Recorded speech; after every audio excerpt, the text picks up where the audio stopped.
What's going on, you guys? This is Kyle from KPAD Performance and Athletic Development. Today we are in the gym for our first how-to installment video, and today we're going to be going over the basic squat. It's an exercise that everybody should be doing. A lot of people love, even more people probably hate to do it, but it's a necessity. So we're going to go over our top 5 beginner tips on how to perform this exercise.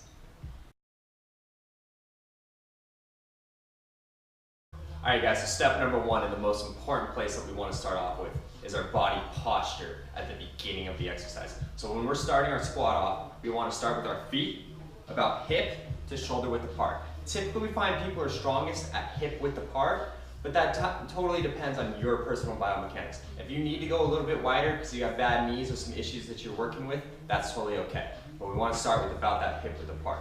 From there, we want to make sure all that our weight is through our heels. It is so important that we're driving through our heels. You see so many people when they're doing exercises, they're lifting their heels off the ground.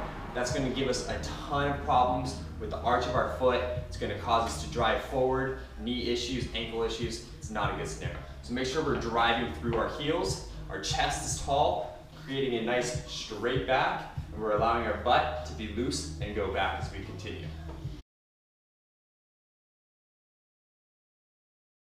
Alright, you guys, now for the second step in line, and that is to brace our core. So many people think about the squat as just being a leg predominant exercise, but it's really a full body exercise. So we need to keep that core nice and tight as we start to load our body with either a barbell back squat, goblet squat, whichever way you're choosing to load it. If you don't have a tight core, the exercise isn't going to be done correctly. So the way that I like to cue my athletes is by telling them to sink the rib cage down into their hip bones. This is going to allow you to properly engage and tighten your core, cinching it together.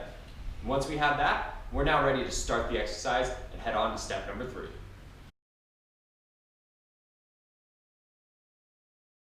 Alright, so now we have all the fundamentals down and it's time to actually begin our squat. So how do we do that? Alright, I'm going to go to a side view so you guys can watch as my body goes down. The number 1 thing that we need to really focus on is that we're allowing our butt to go down and back, okay? So what we're doing is we're keeping our chest high, back straight, that core is engaged, we're driving through our heels, and we're allowing our butt to come down and back.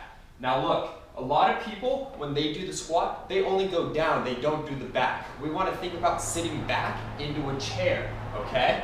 A lot of people, when they just go down, watch my knees, going straight down, and then watch my knees when I go down and back, okay? What's the difference? When I'm going down and back, my knees are in line with my ankle, they are behind my toe. When I just go straight down, my weight is forward, off the heels, my knees are over my toes. This is a very unsafe position. What's this gonna do to us?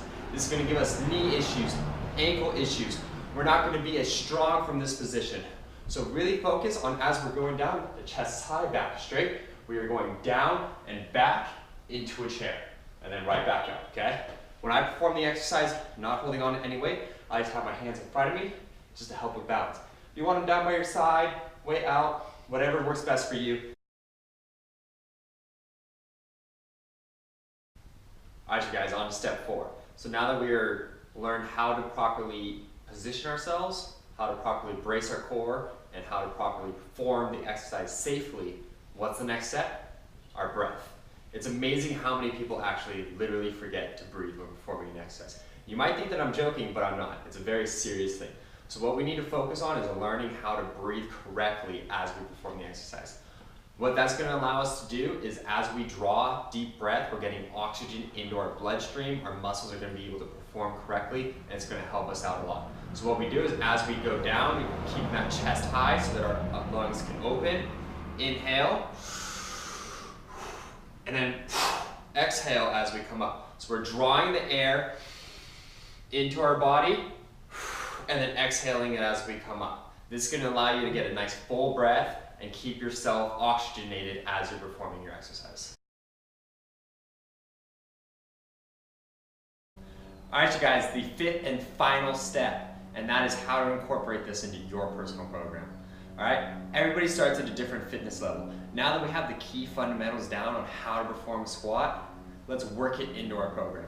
For your beginner athletes out there, first timers, I really want you to start off with a bench, stool, some sort of block that you can begin with, so that you can teach yourself to sit back into the exercise and not worry about falling over and then pressing yourself up, okay? Just performing the exercise nice and easy with the bench, learning those proper biomechanics. Then as we start to progress on, we can do something like grabbing a dumbbell, a kettlebell, we can perform a goblet squat, holding the weight directly in front of us and up. And then eventually, as we more advanced athletes, we can work towards a barbell back squat, barbell front squat, things of that nature. Go ahead, implement all this into your program. I promise you're going to start to see improvements in your squat.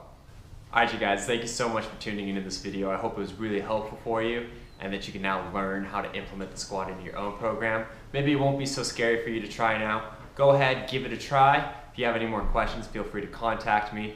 I hope that you really enjoy putting the squat into your own program.